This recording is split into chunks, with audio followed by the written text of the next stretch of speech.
什么样的人才是此生不可错过的善缘伴侣？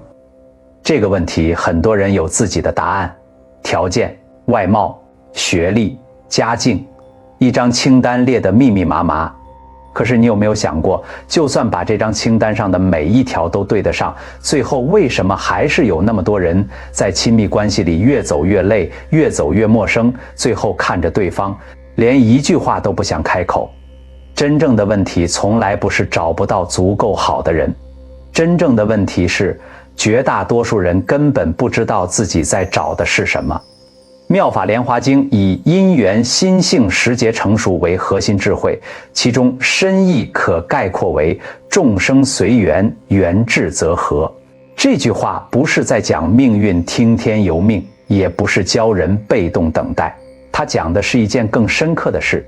亲密关系从来不是偶然相遇的结果，而是一个人的心成熟到足以承托他的时候，缘分才真正降临。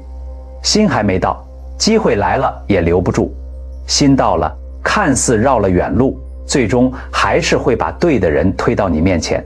所以这件事儿本质上不是运气，而是一种修行。但在我们真正进入这个答案之前，有一件事儿必须先说清楚，否则后面说再多都会白费。那就是这世界上根本不存在完美的伴侣，越是执着于完美，越会陷入一种掰玉米的心态。眼前这根不够好，走两步那根也不够好，回头又觉得之前的也许还行，可再回去已经不在了。就这样一路走一路错过，最后握在手里的只有一片空旷的玉米地。真正能陪你修福、修心、修善缘的人，绝对不是那种每一项都打满分的人，他们藏在3个特质里，而这3个特质都和完美毫无关系，却和人生里最重要的东西息息相关。这3个特质是什么？在此，先在评论区打下你此刻最想送给自己或伴侣的一句祝福吧。不管你现在是单身还是在一段关系里，这句话会成为你今天给自己最好的礼物。在很久以前，有一位名叫慧明的行脚僧，背着竹编的行囊，沿着一条黄泥小路往山下走。他已经走了30年了，从南到北，从寺庙到市井，见过无数人的生老病死，却从来没有在任何一个地方停下来超过3个月。不是因为他无情，而是因为他在找一个问题的答案：什么是真正能让人心安的缘分？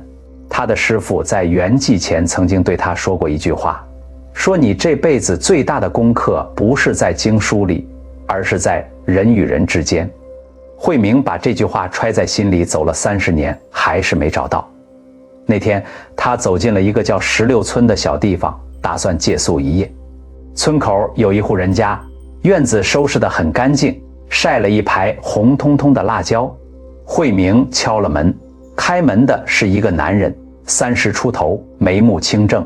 看见一个陌生僧人站在门口，没有半点犹豫，直接把门推得更开，说进来坐，刚好有热水。这个男人叫阿成，他的妻子叫素云，正在灶台边忙活。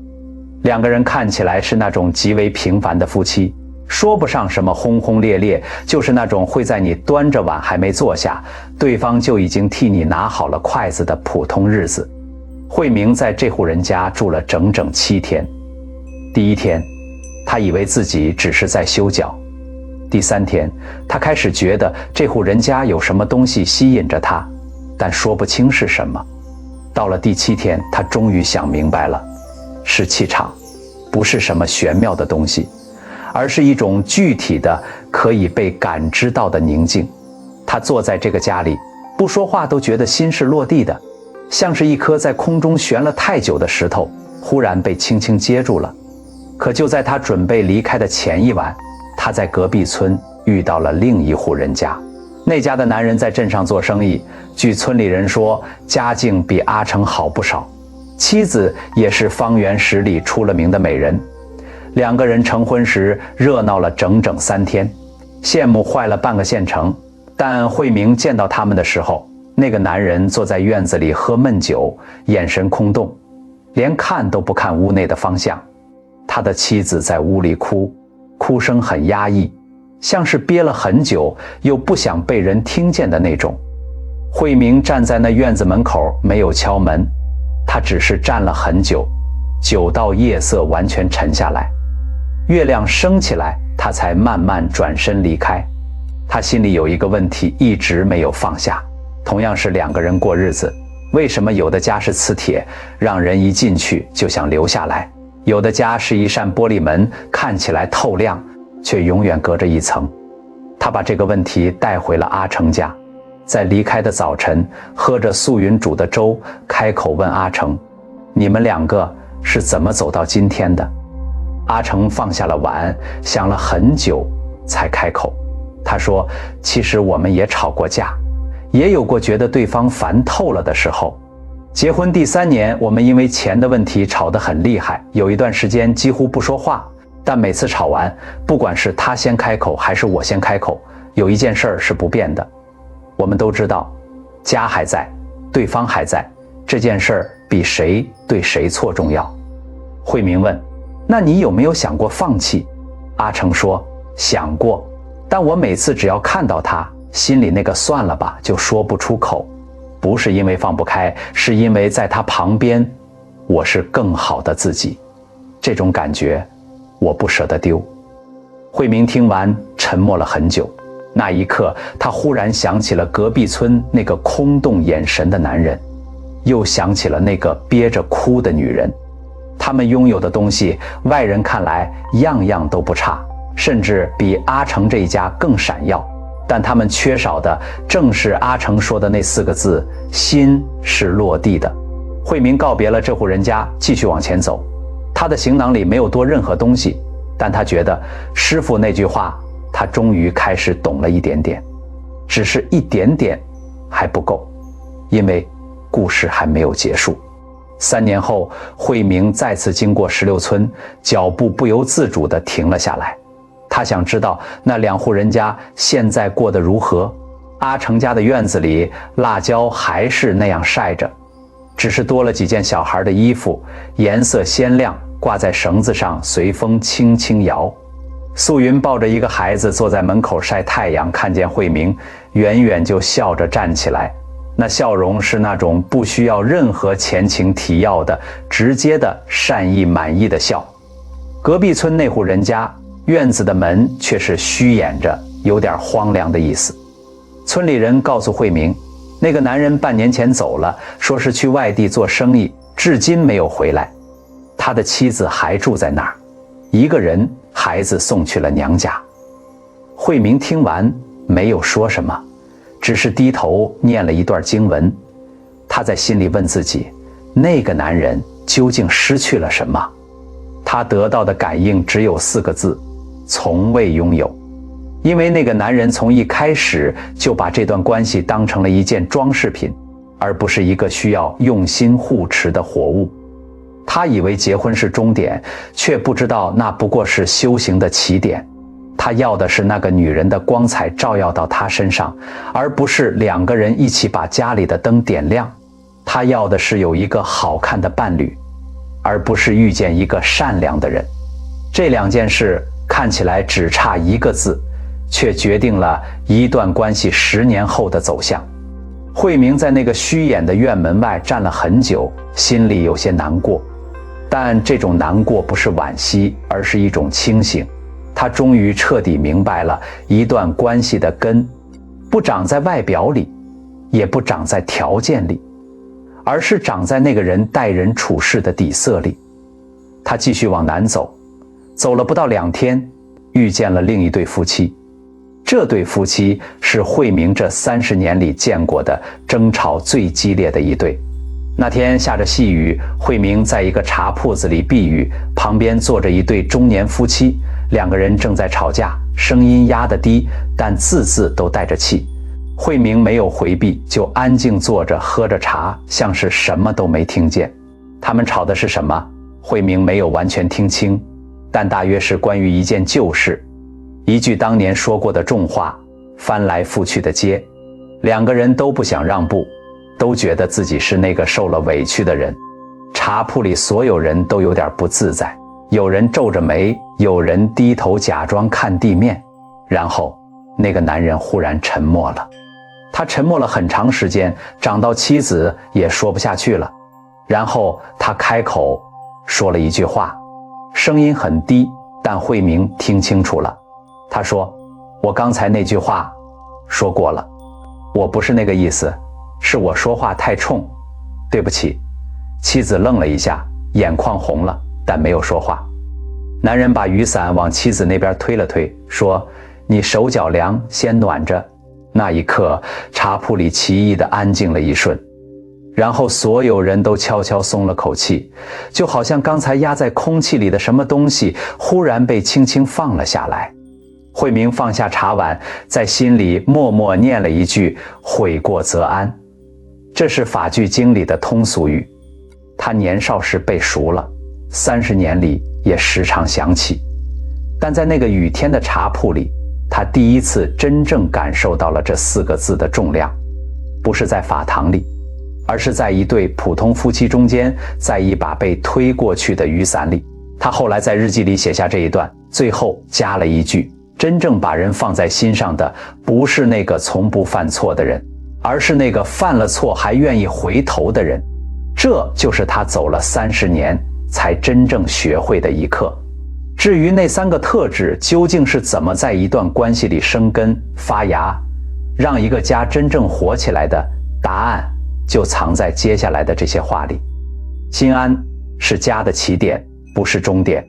很多人对于安全感有一个最常见的误解，就是觉得安全感这件事是完全靠自己解决的，不需要依赖任何人。这句话对了一半。一个人确实需要从内心去培养一种稳定，不随外界起伏而崩溃的定力，这是修行，没有错。但如果把这句话变成伴侣在这段关系里可以不负责任何情绪的借口，那就走偏了。心经说的是远离颠倒梦想，究竟涅槃。这里的颠倒梦想不是单纯指执念和幻觉，而是指那种把真实与虚幻搞反的状态。明明在一段关系里消耗巨大，却说自己很好；明明靠近某个人以后，自己变得更焦虑，更不像自己，却说这就是爱情。这才是最深的颠倒。真正能让一个人远离颠倒梦想的伴侣，不需要时刻说很多甜言蜜语，也不需要把你当公主或王子供着，他只需要让你在靠近他的时候感觉到一件事：自己是安全的，自己是被看见的，自己不需要伪装成另一个人。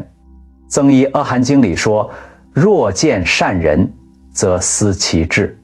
这里的善人不是道德上高高在上的圣人，而是那种内心真实厚重，靠近他就会有一种稳定感传递过来的人。佛陀讲这句话是在说，亲近善人本身就是一种福报，因为人的心是会相互感染的。你长期靠近一个心里乱的人，你的心也会慢慢动荡；长期靠近一个心里定的人，你的心也会慢慢落地。这不是玄学，这是心性的基本运作方式。所以真正的好伴侣给的不是甜蜜，而是一种允许你做自己的空间。它的存在本身不会让你时刻担心我说错了什么吗？或者他今天是不是不高兴，而是让你知道这里是安全的，这里是家，你可以放下防备，你可以软下来，你可以把最真实的一面展示出来，而不会被嘲笑、被批评、被攻击。心安不是一种感觉上的舒适，更不是不会起波澜。心安是一种信任感，就算今天吵了架，就算今天说了重话，你依然知道这个人不会消失，这段关系的地基没有因此松动。这种信任才是家真正的起点。很多人把这件事儿放在最后才想，殊不知它才是最应该放在最前面的。如果靠近一个人，你会变得更紧绷，更小心翼翼，更不像自己，请停下来认真想一想，这不是爱，这是消耗。而那个能让你心安落地的人，往往才是真正值得长久的人。第二种特质就是善良，是一段关系里看不见却最贵的东西。人在挑选伴侣的时候，最容易忽视的恰恰是善良，不是因为大家不在乎善良，而是因为善良在恋爱初期往往被对你好所覆盖。对你好和善良是两件非常不一样的事。对你好可以是一种策略，可以是为了维持这段关系，可以是出于想被你依赖的需求，可以是在某一段时间里的一种表演。这种好往往会随着关系稳定，新鲜感消退，慢慢减少，甚至消失。但善良不是这样运作的。善良是一个人的底层福报，是他对这个世界的基本态度，不分对象，不分场合，不因利益而改变。大般涅槃经说，诸恶莫作，众善奉行，自净其意。这里的自净其意翻译成今天的语言，就是尊重自己内心最深处的良善。一个真正善良的人，不需要被迫，也不需要有人监督，他的善良是自然流露出来的，是他跟这个世界打交道的方式本身。你要看的不是他怎么对你，而是他怎么对一个陌生的服务员，怎么对街上的骑者，怎么对他的父母，怎么在没有任何好处可得的情况下，对一个跟他毫无关系的人，一个对陌生人都带着善意的人，他的心里有一种柔软。这种柔软是不会轻易被磨掉的。带着这种柔软进入亲密关系，他会有宽度，可以包容不完美，可以在你最不好看的时刻依然不嫌弃你，会有稳度，不会因为一场争吵就把整个人崩掉，会有持久度。因为他的善良不是给你的表演，而是他本来就是那样一个人。更深远的是，善良有一种潜移默化的力量，会慢慢改变身边的人。一个人长期生活在一个善良的伴侣身边，他自己也会变得更柔软，更愿意往好处想，连孩子也会在这样的氛围里把善良当成理所当然的人生底色。所以善良不是加分项，是根基，根扎得深，这棵树再怎么被风吹也不会轻易倒下。然而这件事偏偏是最容易被高颜值、高学历、高收入这些更显眼的条件给遮住的。在一段关系里走到后来，大多数人才后知后觉地发现，那些他曾经觉得不那么重要的底层品质，才是真正决定日子过得去不去的东西。根基若不善，再华丽的外在终究撑不住时间的重量。最后一种特质就是愿意回头，才是真的把你放在心上。许多人对好伴侣有一个高度理想化的想象，就是两个人永远和风细雨，永远不红脸，永远用最温柔的语气沟通一切问题。这个想象美则美矣，但不真实，而且可能适得其反。一段真实的亲密关系，就算两个人都是善良、心性稳定的人，也一定会有摩擦，会有怒火，会有那种恨不得对方消失5分钟的瞬间。这是人，不是神。法句经里有一句话，简短的像一块石头砸在水里，大概意思是说，悔过则安。吵架以后，那个人是否愿意悔过，是否愿意回头，这才是真正的试金石。有些人生完气可以直接消失3天，让你一个人在那里猜他是不是不想要这段关系了。有些人说了重话之后，永远不会主动开口，因为他们把低头理解为认输。有些人翻了旧账，伤了人，转头又若无其事，因为他们从来没有把这段关系当成需要认真维护的东西。但真正好的伴侣，不是那个绝对不生气的人，而是那个生完气还愿意收心，说过狠话还愿意转念，走出去几步还愿意停下来转身回来。不是因为他软弱，而是因为他清楚地知道这段关系比那一口气更重要，这个人比那一刻的委屈更值得珍惜。42章经里说，能忍辱者得大利。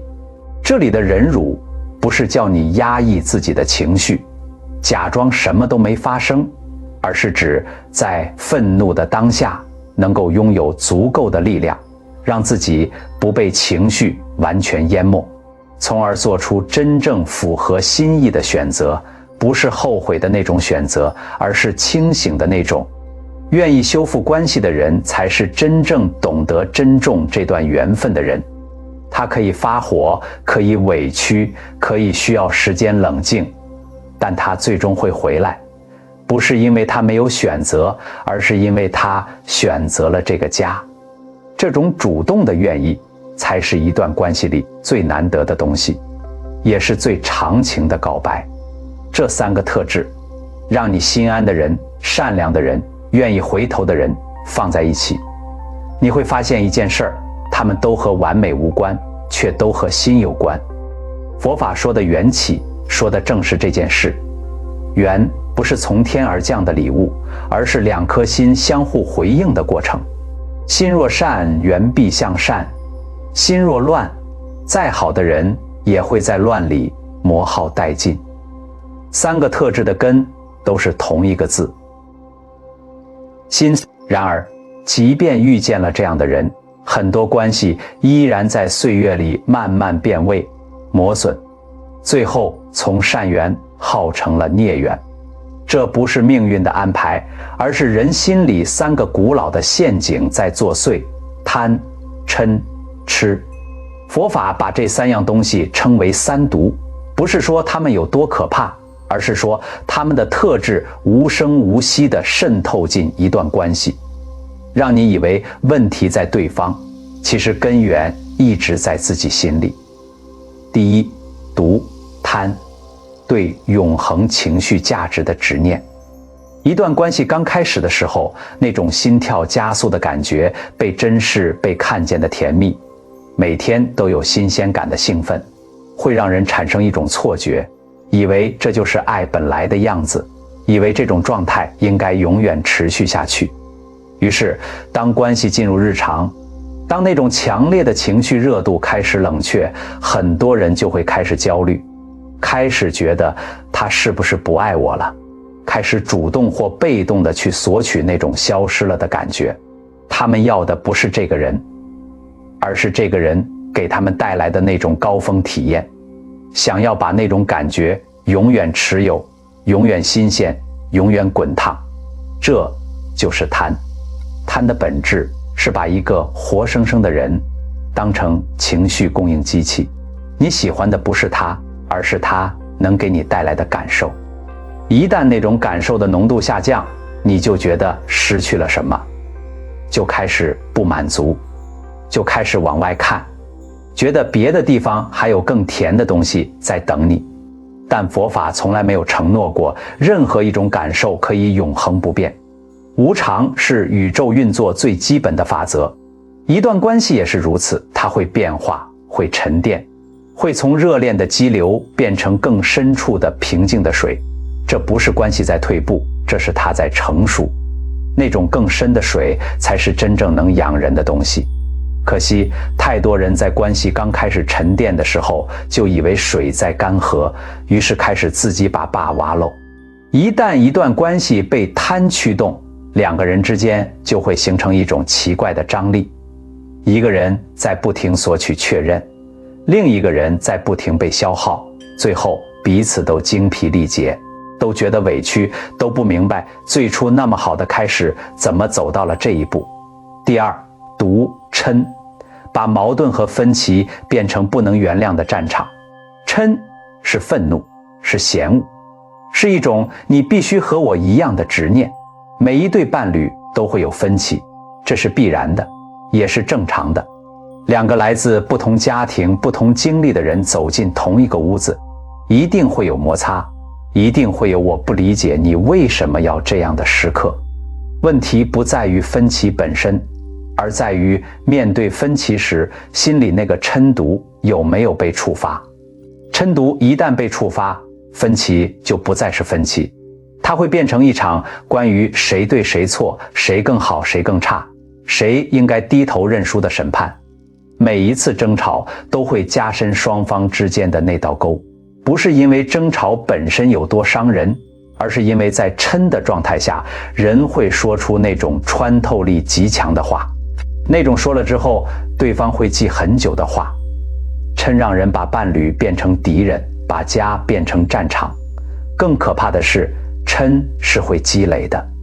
每一次没有真正化解的愤怒，都会在心里沉淀下一层，越积越厚，有一天忽然爆发，就会变成那种让双方都不认识自己的激烈冲突。很多人在吵架的时候觉得这件事这么严重，对方这么过分，是无法原谅的。但如果你有机会在3天后再回头看同一件事儿，你会发现原来那件事本身并没有那么不可解，是嗔毒把它放大了。把矛盾放大的不是问题，是心里没有清洗干净的嗔。佛法提供的解方不是叫人压制愤怒，而是叫人在愤怒升起的时候有足够的觉察。我现在的状态说出来的每一句话，我愿意为他们负责吗？这种觉察不是软弱，而是在保护这段关系，也是在保护自己。第三，毒痴，伴侣必须满足我所有期待的无明。痴是一种根本上的无明，看不清事物的真实本质，用幻想代替现实。在亲密关系里，痴的表现形式最隐蔽，也最难被发觉。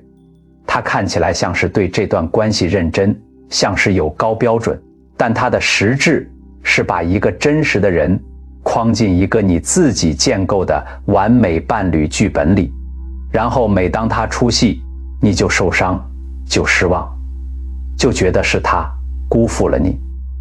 他应该知道我在想什么，因为我们这么久了，他应该把我放在第一位，不然他根本不在乎我。他应该每次都能说出我最想听的话，这才叫懂我。这些应该组合起来就是那个虚幻的剧本。而每一个活生生的人都一定会在某些时刻让这个剧本落空。那个时候，痴会让你把对方的不符合期待解读为背叛、忽视、不爱。但实际上，对方只是一个普通人，一个有自己局限、自己疲惫、自己也需要被理解的人。佛法里对痴有一个深刻的解释，痴是执幻为实。你执着的那个完美伴侣从来不存在，但你的伤是真实的，你的失望是真实的，你的关系因为这份无明所承受的代价是真实的。化解痴毒的方法不是降低对关系的期待，而是把对完美剧本的执着转化成对真实的人的看见，看见他真实的努力，看见他真实的局限，看见他在自己也不容易的情况下依然愿意留在这段关系里。这本身就已经是很重要的事儿了。三毒并非一夕形成，也不会一夕消散，他们在我们成长的过程中悄悄编织进了我们对亲密关系的理解里。很多人带着这三毒进入一段关系，遇见了好人，却把好人一点一点磨成了最普通的人，把善缘一步一步耗成了孽缘。最后对着镜子问自己，是不是根本没有好的伴侣？不是没有，是自己的心从来没有真正清醒过。如果你在生命里已经遇见了那个让你心安的人，那个底色善良的人，那个生完气还愿意回头的人，请认真的、郑重的好好珍惜。不是因为他完美，而是因为这三样东西在这个世界上真的不是随处可得，它们是可遇而不可求的，是需要双方都有一定福报才能汇聚在一起的缘分。很多人一生找了很久，走了很远，才在快要放弃的时候忽然明白，原来那个人早就在身边了，只是当时的自己还没有眼睛去认出来。如果你现在还没有遇见，也请不要慌，更不要因为找不到那个人就觉得自己命不好，或者开始降低对关系的理解。佛法说，心若向善，福必随之。这句话不是一个安慰，而是一个朴素的因果。你的心在哪里，你的福就在哪里。当一个人持续的修心修善，修自己的底层气质，他的磁场会慢慢改变，吸引到的缘分自然也会向善的方向走。你不需要焦急的去追，而是让自己先成为那样的人，心安的人，善良的人，愿意回头的人，然后用同样特质的人就会被你吸引过来。真正好的伴侣不是那个说最多甜言蜜语的人，而是那个能和你一起在日复一日的普通里共同修福、修心，修出一段越走越宽的路的人。这样的关系不会消耗彼此，只会让双方都变得更好、更完整、更有力量。那么最后留给你一个问题，带着它安静想一想，在你这一生所有遇见过的人里，哪一个曾经让你感到靠近他就是靠近家的感觉？这个答案也许比你认为的更值得认真对待。如果这支视频对你有触动，把它分享给一个你觉得现在正在认真思考这件事儿的人。在评论区告诉我，你心里那个让你心安落地的人是哪种样子？点个赞，点个热推，让更多有缘的人也能看见这些话。每一次转发都是一次善缘的流动，有能力的也可以随喜支持我的频道。您的每一份善缘都将助力法音传唱。我们下一支影片再见。